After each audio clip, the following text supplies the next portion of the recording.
विष्णु गुरुर्देवो महेश्वरः गुरुर्साक्षात् परब्रह्मः तस्मै श्री गुरुवे नमः।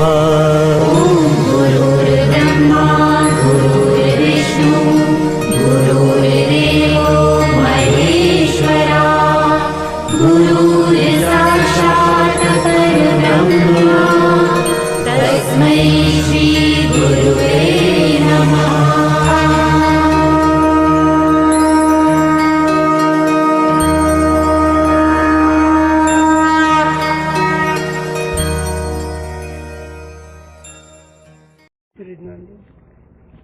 सच्चिदानंद स्वामी महाराज की जय। तेषां चरण संजय जीवावता साकरेव शिक्षकं विनायक गुरु ज्ञान प्रताप के ज्ञानेश भगवान अस्ति भाति प्रिय सिंधु में नाम रूप जंजाल लखिति ही आत्मस्वरूप निज हे तत्काल निहाल। उभय कारण के अंगीकार पूर्वक तीसरे असमवायी कारण का खंडन। आता ही वेदांताचं मत आहे, आपलं मत आहे, दोन कारणाचा स्वीकार आहे आणि असमय तिसरं कारण नाही आहे म्हणलं त्याचं खंडन आहे। तथापि न्याय वैशेषिक भिन्न मत में उपादान कारण और निमित्त कारण भेद से दो प्रकार का ही कारण माने है। त्यांच्या मतामध्ये दोन्ही प्रकारचं कारण मानलं। न्याय वैशेषिक मतामध्ये निमित्त आणि उपादान कारण हे मानलंय त्यांच्या मतात ना का नाही? त्यांच्यात तर तीन मानले ना। हो आणि तर काय लिहितात न्याय वैशेषिक भिन्न मत में। हा भिन्न भिन्न ऐकलं नाही।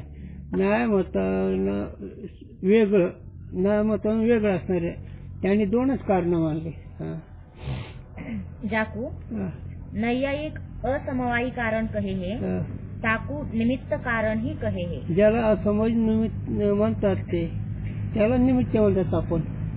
और जो पूर्व कहा निमित्त कारण का लक्षण असमवायी कारण में नहीं है ताका यह समाधान है।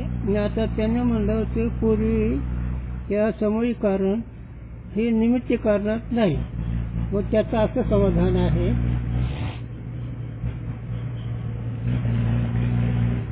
की जाऊ दे। कार्य से तटस्थ होवे और कार्य का जनक होवे। कार्य तटस्थ असून कार्य का जनक होवे कार्याचे जनक निर्माण करणारा यह निमित्त कारण का लक्षण त्रिविध कारणवादी की रीति से कहा है। आता त्यांनी काय म्हणलंय कारणावरून भिन्न मग तटस्थ म्हणजे वेगळं आणि कार्याचं जनक असं त्याने लक्षण केलं। विविध कारणवादी की रीति से तो उपादान कारण से भिन्न जो कारण तो निमित्त कारण कहिए। आणि बाकीच्या मतामध्ये विविध म्हणजे अनेक मतवादी द्विविध द्विविध द्विविध होय अनेक मतवादाच्या दृष्टीनं अनेक आहेत ना। आता द्विविध कारणवादी की रीति मी नानक तो समजता द्विविध कारणवादाच्या रीतीने तो तर उपादान कारण ते भिन्न उपादान कारण वेगळं जो कारण जे कारण तो निमित्त कारण ते सगळे निमित्त कारण असतं द्विविध कारणाच्या दृष्टीने। तो निमित्त कारण अनेक विध है। निमित्त कारणामध्ये अनेक प्रकार असतील। कोई तो कार्य के उपादान में समवेत है, काही कार्य उपादान करण्याच्या बरोबर आहे। जैसे घट का निमित्त कारण कपाल संयोग है। आता घटाचे निमित्त कारण कपाल संयोग आहे, पण निमित्त कारण बर का त्याने असमय मानलं आणि ते निमित्त मानलं कोणी वेदांताने। तो घट के उपादान कारण कपाल में समवेत है आणि ते जे असणार निमित्त कारण ते घटाचे जे उपादान कारण असणार कपाल त्याच्या बरोबर आहे ते। और कोई निमित्त कारण ही कार्य के उपादान में समवेत है. आणि काही निमित्त कारण उपादानाच्या ह्याच्यामध्ये काही वाचते कोई और आणि कोई निमित्त कारण ही काही निमित्त कारण हे कार्य के उपादान कार्याचे उपादान में समवेत है. कार्याचे जे उपादान कारण आहे त्या उपादान कारणाबरोबर आहे ते. जैसे रूप का निमित्त कारण तंतु का रूप है. आता रूपाचं निमित्त कारण कोण? तंतु. रूपाचं निमित्त कारण तंतु. हा. तो पट रूप का उपादान जो पट. आता पटाचं उपादान कारण जे पट आहे त्याचे उपादान तंतु में समवेत है. तंतु में समावेश. तंतु बरोबरच आहे ना. म्हणजे उपादान जे असणार त्याच्या समोर तंतु आहे ना. त्या तंतूमध्ये त्याचा संबंध आहे. ते कोणता संबंध म्हणतात पण ते निमित्त कारण म्हणायचं त्याला. काही उपादान कार्याच्या कारणामध्ये त्याच्याबरोबर निमित्त कारण आहे. पटाचं रूप आणि तंतु. पटाच्या रूपाला तंतु निमित्त कारण आहे. तैसे कोई निमित्त कारण कर्ता रूप चेतन है सो स्वतंत्र है. आणि काही तसेच निमित्त कारण चेतन आहे ते मात्र स्वतंत्र आहे. जैसे घट का निमित्त कारण कुलाल है. जसं घटाचं निमित्त कारण कुलाल आहे, कुंभार आहे. और कोई निमित्त कारण जड़ है. काही निमित्त कारण जड आहे. तो कर्ता के व्यापार के अधीन है. ते करतो म्हणजे आता इथे चेतन कोण घ्यायचं? कुंभार. हा. आणि चेतन कुंभार त्याच्या अधीन ते दंड वगैरे त्याच्या अधीन आहे ना. ते थापटणं वगैरे मग चेतनच्या अधीन आहे. चेतन कुंभार आहे आणि हे त्याच्या अधीन आहेत निमित्त कारण. जैसे घट के कारण दंडाधिक है. हाँ ते चालेल. हाँ. इस रीति से निमित्त कारण के अनेक भेद है. दंडाधिक हे घटाचे निमित्त कारण आहे. अशा रीती निमित्त कारण अनेक प्रकारचे आहेत. किंचित विलक्षणता से असमवायी कारणता पृथक माने तो घट के कारण कपाल संयोग में और घट रूप के कारण कपाल रूप में भी कारणता का भेद मानना चाहिए. मग जर काही निमित्त कारण थोडस निमित्त कारणामुळे जर ते तिसरं कारण मानलं तर जे मुळात जे घट आहे त्याच्याबरोबर जे आहे त्याच्यात ते मानलं पाहिजे निमित्त असमवायी कारण. पण हे बरोबर नाही. काहे ते? कारण घट का कारण कपाल संयोग तो घटाचं कारण कपाला संबंध तर कार्य के उपादान में समवेत है. कार्य जे असणार घट त्याचं उपादान करणार असणार ते कपाल त्याच्या बरोबर आहे ते. इस रीति से विलक्षण कारण है. अशा रीतीनं वेगळे लक्षण कारण आहे. तो भी इन दोनों को असमवायी कारण ही नैयायिक कहे है. हे दोन्हीला असमवायी कारण म्हणतात नैयायिक. तिनमें त्यामध्ये परस्पर विलक्षण कारणता माने नाही. म्हणून परस्पर त्याच्यात विलक्षण काही कारण तर मानले नाही याने. तैसे त्याप्रमाणे चेतन जड़ भेदते. चेतन आणि जड याच्या भेदाने विलक्षणता हुए भी विलक्षण आहे असले तरी निमित्त कारण ही तिनको कहे है. निमित्त कारण त्याला ते म्हणलेत. कोण? निमित्त कारण ना. निमित्त कारण म्हणले जातात. ते चेतन असलं तरी आता ते इथं चेतन कोण? कुंभार आहे. ते निमित्त कारणच आहे ना. फक्त कार्याला उपादान कारण मृत्तिका, पटाला उपादान कारण तंतू हे जसे उपादान कारण आहे तसं चेतन कुंभार हे निमित्त कारणच आहे, उपादान कारण नाही. तसं आता इकडं जगाला उपादान कारण कोण आहे माहित नाही, लक्षात नाही. अज्ञान. वा छान.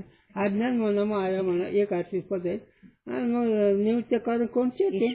ईश्वर. आणि तेव्हा ईश्वर तो कसा अभिनिमित्त उपादान कारण माया त्याचा अधीन आहे ना. म्हणून अभिनिमित्त उपादान कारण ईश्वर आहे. केवळ उपादान कारण नाही, अभिन्न निमित्त उपादान कारण. कारण माया त्याच्या सत्यावर जगते ना. हा.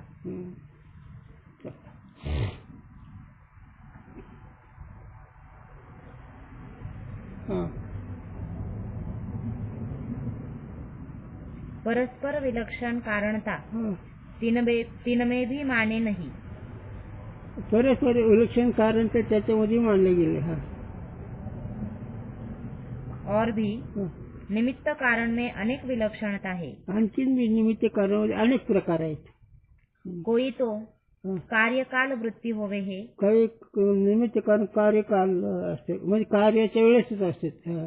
कोई कार्यकाल से पूर्व काल वृत्ती होवे काही है. कार्याच्या कालाच्या आधी असते काही. हा. जैसे हा. जल पात्र के सन्निधान से हा. भित्ति में हा. हे गाठी घे.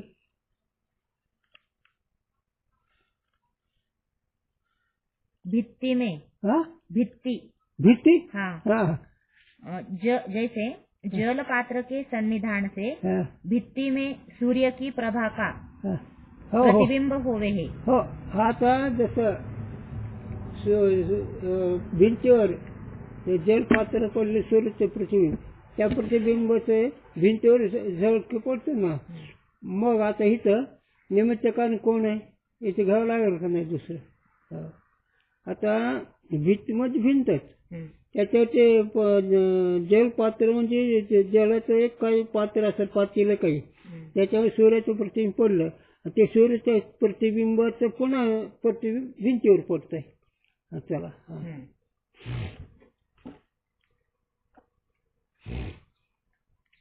तामे सन्निहित जलपात्र निमित्त कारण है. त्याचं त्या भिंतीवरच्या प्रतिबिंबाला जलपात्र निमित्त कारण आहे. ताके अपसारणते. त्याचं जर बाजूला काढलं तर प्रतिबिंब का अभाव होणे ते. प्रतिबिंब तिथं होतच नाही, दिसत नाही, त्याचा अभाव असतो. सन्निहित जलपात्र कार्यकाल वृत्ती निमित्त कारण है. म्हणून सन्निहित त्या भिंतीला खेटून जे असणारे जलपात्र ते त्या भिंतीवरच्या प्रतिबिंबाला निमित्त कारण आहे. और प्रत्यक्ष ज्ञान में विषय निमित्त कारण होवे है. प्रत्यक्ष निमित्त कारण तर ते विषय आहेत की, तो भी कार्यकाल वृत्ती होवे है. ते कार्यकालच. कार्यकाल म्हणजे कार्य असताना, कार्य निर्माण होत असताना. और दंडाधिक घटके निमित्त कारण है. आणि घटाधिक निमित्त कारण कार्यकाल में पूर्व काल में वृत्ती निमित्त कारण है. आणि घट कार्य होत्या आधीची अगोदर पहिल्याच ठिकाणी घटाचा जे काळ, घट जे होती वेळ त्याच्या आधीच आहे ते का दंडाधिक. इस रीति से निमित्त कारण से और असमवायी कारण में अवान्तर अनेक भेद होने ते भी समवायी कारण से भिन्न में द्विविध कारणता ही मानी है. म्हणून समवायी कारण सोडून बाकीचे कारण दोन प्रकार मानले, निमित्त आणि उपादान. मग ते अनेक प्रकारचे असले तरी कहूँ असमवायी कारणता है, कहूँ निमित्त कारणता है. कुठे असमवायी कुठे निमित्त है. तैसे समवायी कारण से भिन्न सकल कारण में एकविध कारणता ही माननी चाहिए. म्हणून एक समवायी कारण सोडून बाकीच्या सगळ्याला एक निमित्त कारणच मानलं पाहिजे. समवायी कारण से भिन्न कारण को असमवायी कारण कहो अथवा निमित्त कारण कहो. मग त्या उपादान कारण सोडून त्या निमित्त कारण म्हणा किंवा असमवायी म्हणा, पण दोन्ही एकच, शब्दात फरक. समवायी कारण संबंधित्व, असंबंधित्व. समवायी कारणचा संबंध आणि संबंध नसणं. अवांतर भेद से अवांतर भेदाने पृथक वेगळं संज्ञा कारण निष्प्रयोजन है. बघ त्याला काहीतरी नाव द्यायचं. बघ संज्ञा म्हणजे असमवायी कारण दिलं नाव, हे निष्प्रयोजन आहे, काही त्यात फल नाही, विशेष नाही, काही महत्व. याते म्हणून समवायी कारण निमित्त कारण भेद से कारण दो प्रकार का है. म्हणून समवायी कारण आणि निमित्त कारण दोन प्रकारच आहे, तिसरं नाही झालं. और जो ऐसे कहे जैसे असमवायी कारण निमित्त कारण की पृथक संज्ञा निष्प्रयोजन है। जसं आपण जैसे ज्याप्रमाणे असमवायी कारण असमवायी कारण निमित्त कारण की निमित्त कारण पृथक संज्ञा निष्प्रयोजन है। उगा ते निमित्त कारण ते असमवायी कारण उगा त्याच निमित्त कारणाला असमवायी कारण नाव देणं निष्फळ आहे. तैसे समवायी कारण और निमित्त कारण की परस्पर विलक्षणता ज्ञान से भी पुरुषार्थ प्राप्ति होवे नहीं। आता तसंच निमित्त कारण आणि उपादान कारण याचा भेद पाहणे. परस्पर विलक्षणता परस्पर वेगळे लक्षण ज्ञान से भी ज्ञानाने पुरुषार्थ प्राप्ति होवे नहीं। त्या काय त्या एवढं काही पुरुषामध्ये त्यात काही लाभ होत नाही. हे निमित्त कारण हे ज्ञान आहे, हे उपादान कारण आहे. या दोन्ही निमित्त कारण आहे उपादान कारण हे दोन्ही ज्ञान आहे. दोन्हीचे निर्णय जे असणारे ज्ञान त्या ज्ञानापासून काही विशेष फल लाभत नाही. और लोक में भी कारणता मात्र ही प्रसिद्ध है. लोकांमध्ये फक्त एकच कारणच माहित आहे. प्रसिद्ध कारण मृत्तिका घटाचं कारण, तंतू पटाचं कारण एवढेच माहित आहे. निमित्त कारण कुठे जास्त लोकांना माहित आहे. समवायी कारणता निमित्त कारणता प्रसिद्ध नहीं. समवायी कारण असमवायी समवायी कारण निमित्त कारण आणि निमित्त कारण प्रसिद्ध नहीं. हे प्रसिद्ध लोकांना माहित नाही जास्त. याते लोक व्यवहार का ज्ञान भी द्विविध कारणता निरूपण का प्रयोजन नहीं. म्हणून लोक व्यवहारामध्ये दोन कारणाचं वर्णन करणे यात काही एवढं फल नाही. किंतु कार्य कारण भाव का व्यवहार लोक में होवे है. लोकांमध्ये एकच कार्य कारण भाव हे लोकांना अनुभव आहे. लोकांमध्ये कार्य कारण भाव करते. निमित्त कारण हे काय माहित नसतं. याते जिसके होने से ज्याच्या असल्याने कार्य की उत्पत्ति होवे कार्याची उत्पत्ती होते. और जिसके नहीं होने से जे नसल्याने जे होत नाही कार्य की उत्पत्ति होवे नहीं होवे. कार्याची उत्पत्ती होत नाही.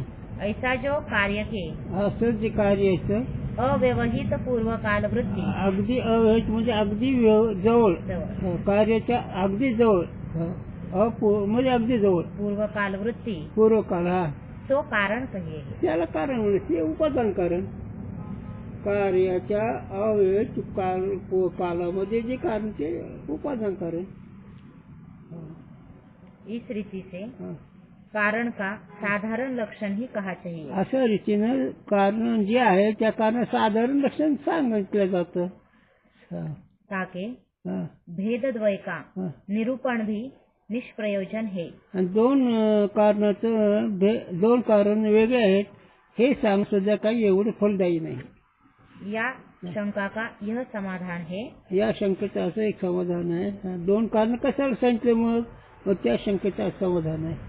यद्यपि कारण के भेदद्वय निरूपण से कारणचं दोन भेद कारण त्याच्या वर्णनाने पुरुषार्थ सिद्धी वा लोक व्यवहार सिद्धी प्रयोजन नहीं है. प्रयोजन नाही. तथापि तरी पण पुरुषार्थ का हेतु अद्वैत ज्ञान है आणि पुरुषार्थ प्राप्तीचं कारण अद्वैत ज्ञान आहे. ताका उपयोगी द्विविध कारण निरूपण है. त्याचा उपयोग दोन कारणाचे निरूपण आहे. अद्वैत सिद्धांतामध्ये जे पुरुषार्थ आहे मोक्ष मिळवायचा त्याचं कारण हे दोन कारण आहेत. म्हणजे पुरुषार्थ ज्याला स्वरूप प्राप्तीची ज्याला इच्छा आहे असं जे पुरुष त्याच्याकरता दोन कारणाची गरज आहे. त्याच्याकरता दोन कारण वर्णन केलेले आहेत.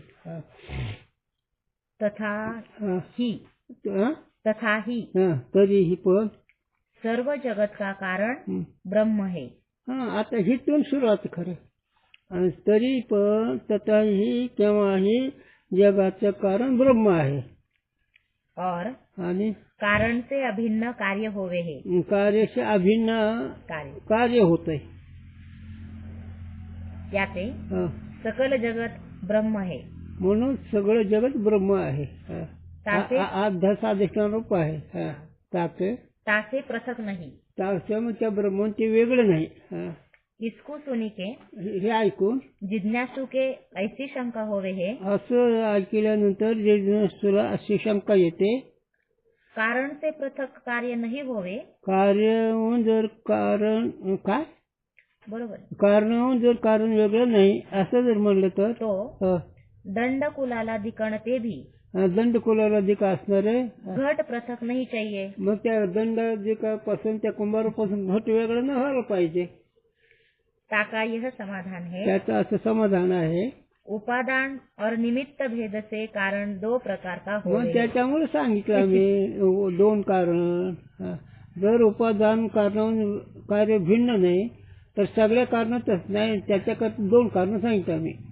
इनमें उपादान कारण से अभिन्न कार्य होवे है. उपादान कारणाचे अभिन्न कार्य आहे. जैसे ज्याप्रमाणे मृत पिंड से अभिन्न घट है. चिखलापासून घट वेगळा नाही, एकच आहे, अभेद आहे. मृतपिंड म्हणजे चिखल. हाँ. और सुवर्ण से अभिन्न कटक कुंडलादिक है. म्हणजे सुवर्ण जे त्याचे अलंकार त्याच्याहून वेगळे नाहीत. आणि ह्याला माऊलीशिवाय काबीज झाली तर भांगारच अलंकार, त्याच्यामध्ये एकाचा विस्तार तेज भांगारच अलंकार. त्याला लोहे से अभिन्न नखनी कृतंत. हो नखनी कृतंत क्षुरादिक है. आता लोखंडहून वेगळी तलवार, नख काढत नकाळी, हे अभिन्न आहे लोखंडाशी. और आणि निमित्त कारण से अभिन्न कार्य होवे नहीं. निमित्त कारणाचे अभिन्न निमित्त कारण अभिन्न कार्य होवे नहीं. कार्य होत नाही. निमित्त कारण वेगळं वेगळं कार्य कार्य किंतु भिन्न होवे है. म्हणून भिन्न पाहिजे. कार्याला कारण वेगळे पाहिजे. तैसे ब्रह्म भी जगत का उपादान कारण है. याते सकल जगत ब्रह्म भी है. म्हणून ब्रह्म ही जगाचं उपादान कारण आहे. म्हणून ब्रह्म जग ही ब्रह्मच आहे. का बरं? तासे भिन्न नाही. असं म्हणजे ब्रह्म वेगळं नाही, कारण ब्रह्म जगाचं उपादान कारण आहे ना. म्हणून जग ब्रह्म आहे, म्हणून ब्रह्म जग हे ब्रह्म वेगळं नाही. याप्रमाणे इस रीति से कारण के भेदद्वय का निरूपण अद्वैत ज्ञान का उपयोगी है. अशा रीतीने अद्वैत ज्ञानाच्या उपयोगी दोन कारणाचं निरूपण केलं, दोन कारणाचा विचार सांगितला, व्यवहार केला, वर्णन केलं. अन्यविध कारण की परस्पर विलक्षणता निरूपण अफल है. उगाच दुसऱ्या कारणाचं काहीतरी वर्णन करायचं निष्फळ आहे. झालं याते तत्वज्ञान उपयोगी पदार्थ निरूपण के ग्रंथन में कारण का तृतीय भेद निरूपण असंगत है. म्हणून काही पदार्थाच्या वर्णनाकरता तिसरं कारण मानणं हे निष्फळ आहे. दोनच कारण मानायचे. न्याय गोळी आलते रे. काय भूमी आता स्वयंभ, काय घडी गाडी निगती कोंब, ते कुलाल मोतीचे गर्भम बोटले. पण हिचं आरंभवाचं खंडन केलं बरं का. आवाज आरंभवाद जा ते नको सांगते पण बघ. न्याय वैशेषिक अनुसारी ग्रंथन में तत्वज्ञान उपयोगी पदार्थ निरूपण की प्रतिज्ञा करी के तत्वज्ञान में अत्यंत अनुपयोगी पदार्थन का विस्तार से निरूपण ते प्रतिज्ञा भंग होवे है. आता न्याय वैशेषिक ग्रंथामध्ये अनेक पदार्थाचं वर्णन केलं, निश्चयाने केलं, परंतु अद्वैत सिद्धांताच्या दृष्टीनं ते निष्फळ आहे. काहीच उपयोग नाही. जितकं जास्त नैयायिक लोक अनेक पदार्थाचं निरूपण करतात अगदी खूप प्रयत्नाने, तरी पण ते सगळं निष्फळ आहे. त्याला आमचे गुरु दर्शन देत असतात.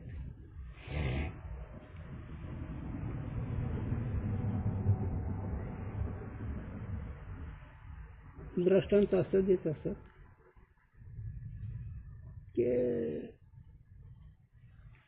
एक पदार्थ किंवा एक चित्र किंवा एक कार्य आणि अनेक रीतीने त्याचं शोभा आणले आहे का नाही. पण त्यात काही फल नसलं तर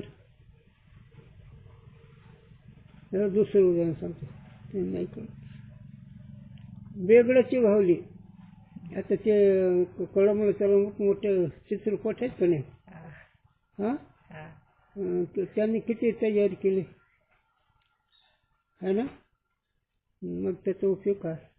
तसे हे आलं का लक्षात. दिसायला होय प्रयत्न केलं काय वाटेल ते काय फुलतात तर ती कक्षा येते. कुणाची गोदावरी आणली तर त्यांच्या शाखेचे वैशिष्ट्य ती कणीभूक. आता कणीभूक ही कशी आहे सांगतो तुला. कणीभूक ही कृषी होऊन गेली. त्यांचं असं आहे त्यांना कणीभूक का म्हणायचं तर पृथ्वीवरचं अन्नाचं कण जमा करायचं. ते बी कण असं की मुंगीला खाता न आलेले पक्षाला खाताना असे बारीक कण जमा करायचे आणि ते 6 महिने जमा करीत राहायचे.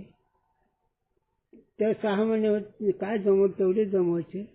त्याचे 3 भाग करायचे.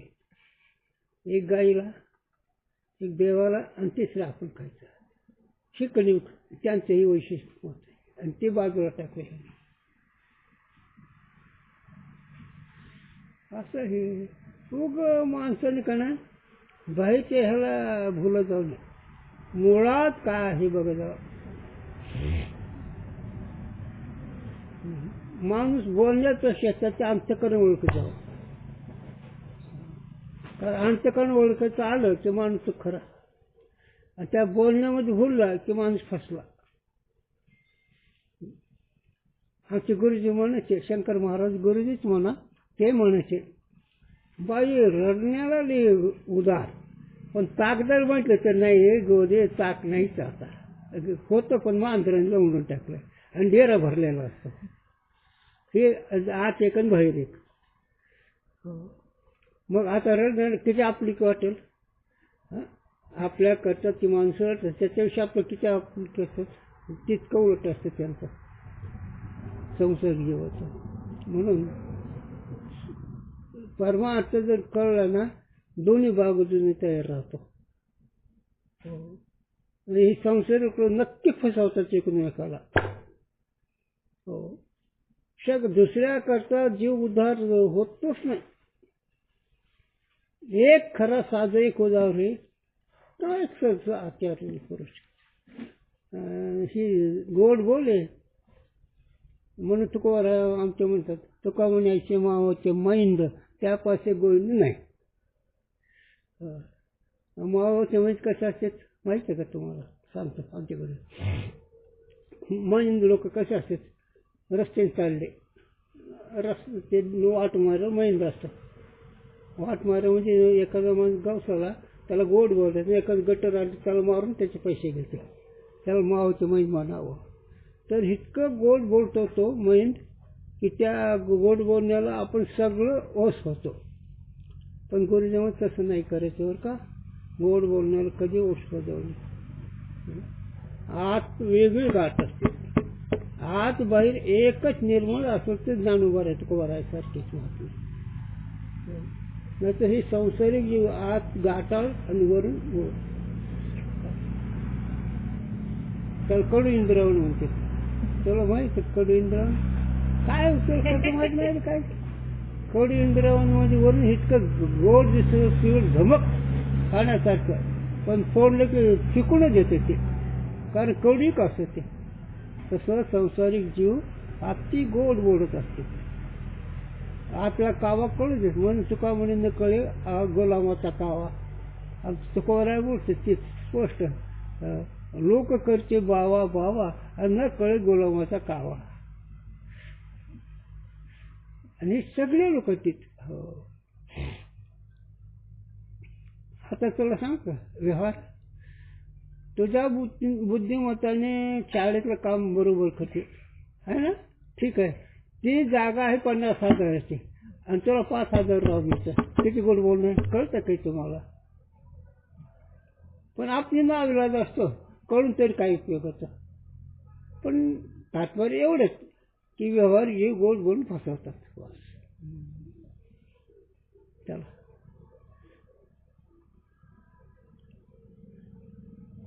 जो इस रीति से तार्किक कहे, तार्किक म्हणजे ते नैयायिक याला बोलायचं. हा? तत्वज्ञान का हेतु मनन है, हा. आत्मा इतर पदार्थ भिन्न हा, हा. आत्मत्वात. म्हणून तत्वज्ञान अनुसरून नैयायिक म्हणजे मनन हे उपयोगाचं आहे. तत्वज्ञान तो असा की आत्मा सगळं वेगळं आहे. बदलला हा? विषय बदलला का? राहू दे. कारणचा विषय संपला वाटतं. राहू दे मग. 2 निमित्त कारणाचा विषय आहे. आता सिद्धांत चालला लागलो. घ्यायचं का? नाही, राहू दे. आता किती ओळी राहिल्या? भरपूर आहे. नाही, राहू दे बघ. खून ठेवलं असं.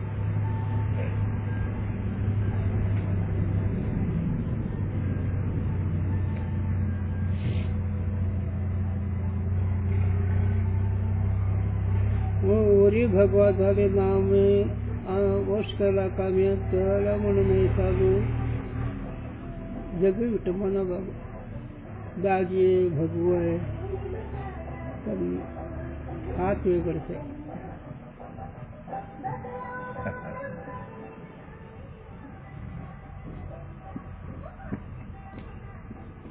कोणी खूप कणार